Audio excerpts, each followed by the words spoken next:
Now, moving on to another security situation, the United Nations Secretary General Antonio Guterres has condemned the ongoing military coup in Sudan and called for the immediate release of political detainees, including the Prime Minister Abdalla Hamdok. An earlier tweet from Guterres condemned the military's illegal power grab and called for the full respect of the country's constitutional charter in order to protect the hard-won political transition in that country. His views were echoed by the United States, that expressed its deep alarm, warning that military takeover would put at risk Washington's assistance to the country. The Secretary General strongly condemns the ongoing military coup d'etat in Khartoum and all actions that could jeopardize Sudan's political transition and stability. The Secretary General calls for the immediate reconstitution of the governing arrangements provided under the constitutional document. The unlawful detention of the Prime Minister, government officials and politicians is unacceptable and contravenes the constitutional document and the partnership critical for the success of Sudan's transition. The Secretary General calls on the immediate release of the Prime Minister and all others who have been detained immediately. Sudanese stakeholders must immediately return to dialogue and engage in good faith to restore the constitutional order and Sudan's transitional process. The United Nations reiterates its unwavering commitment and support to the realization of Sudan's political transition. Any attempt to undermine the transition process puts at risk Sudan's security, stability, and development. The United Nations will continue to stand with the people of Sudan as they strive to fulfill their aspirations for a peaceful, prosperous, and democratic future.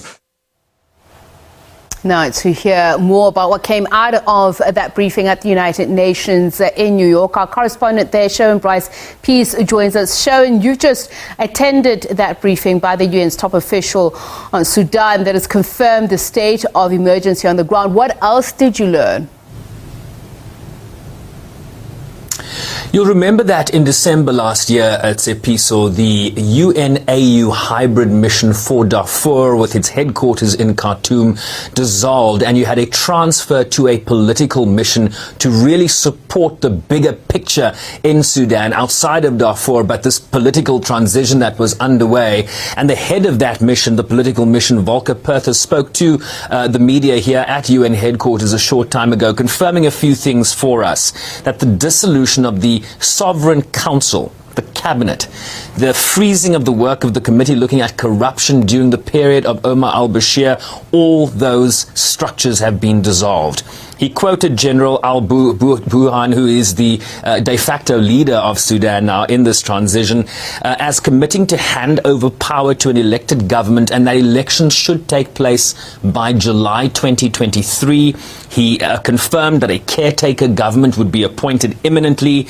He confirmed that the army has taken control of Khartoum, closing entrances into the cities, blocking off bridges, shutting down the airport, taking control of state TV. He says Sudanese political parties are urging people to take to the streets. There was some reports of shootings and injuries, but the UN was unable to confirm these.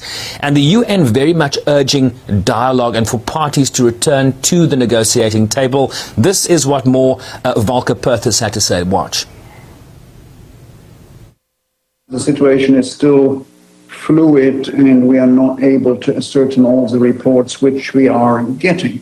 But what we know is that the army this morning has detained or first put under house arrest Prime Minister Hamdok and then reportedly brought him and his wife to an unknown destination or unknown location after he reportedly refused to dissolve the government. That had been a demand from the military for a couple of days. Also, other government officials, including the Minister of Cabinet Affairs, the Minister of Information, the Minister of Industry, and a couple of others have been arrested, and we don't know where they are. The same applies to some members from the Sovereign Council as well as some journalists. Volker Perthes there, Tsepiso, confirming that the political transition in Sudan is now at risk, says he is shuttling between the different protagonists in Sudan, trying to get those parties back to the negotiating table. So, Sherwin, while there is the political dimension to what we see playing out in Sudan, this instability is being fueled by a weak economy that's also played a role in the ouster of the former president Hassan Omar al-Bashir, but a situation that has worsened in the last 2 years. Tell us how and why.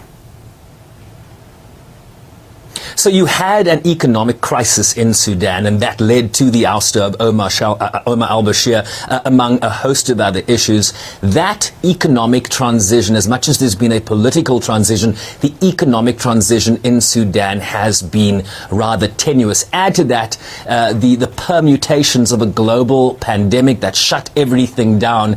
That just made the economic troubles in a country in transition that much more acute. Half of Sudan's citizens are in need of humanitarian aid. It's a similar situation to how we talk about the situation in Afghanistan. Annual consumer price inflation has been near 400% for much of this year. There are shortages of essential goods, wheat, fuel, medicines. Jeff Feltman, the special envoy of the United States to the Horn of Africa region, we talk a lot about him in the context of what is happening in Tigray, Ethiopia. He was in Sudan this weekend, and he too is urging the parties, warning that any economic support from the United States will have to be suspended if this illegal military power grab takes root. You'll remember, Tsepiso, in June, the International Monetary Fund announced a debt relief mechanism for Sudan to the tune of wiping out around $50 billion in debt. But that package came with various stringent conditions, and it's these stringent conditions that have now been implemented that are also causing consternation, particularly seeing a rise in opposition to the efforts of Abdalla Hamdok. I spoke a short time ago to South Africa's former ambassador to the United Nations, who was later appointed head of the UN-AU hybrid mission to Darfur. He was based in Khartoum. He saw this transition happen. This is what Ambassador Kingsley Mamabolo had to say a short time ago. Well, as I said, the intention of the coalition was good. And obviously, this was going to be a coalition that is in transition, which was going to be preparing the country for election, for a new constitution, but also begin to do something about the economy, the situation that you just described now.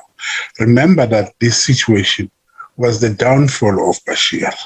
And despite the fact that you had this political coalition and so on, it didn't mean the problems went away. It meant the economic problems that were there were still there, and the country was still going to suffer. So the same problems that beset the Bashir regime, the new coalitional partners were faced with those same kind of problems.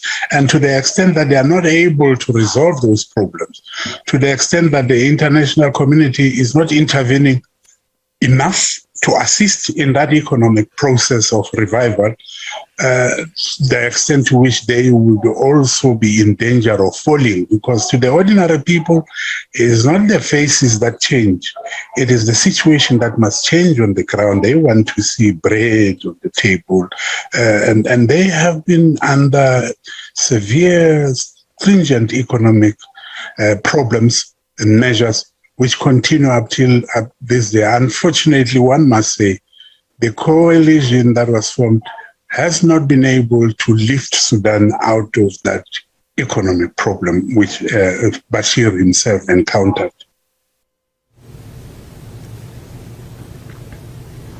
And from an economic development perspective, Tsepiso, just consider the region we're talking about here. You have the situation in northern Ethiopia, Tigray, that is devolving as we speak. You have a tenuous political situation and security situation in South Sudan, no less more acute in a country known as the Central African Republic. This is the region we are talking about here. It's not like, Ethiopia can help Sudan in a situation like this. So there's a regional concern here that the AU and the United Nations, and certainly the international community, needs to grapple with here more broadly. Thank you so much for that, Sherwin Bryce-Pease, our correspondent out there in New York at the United Nations.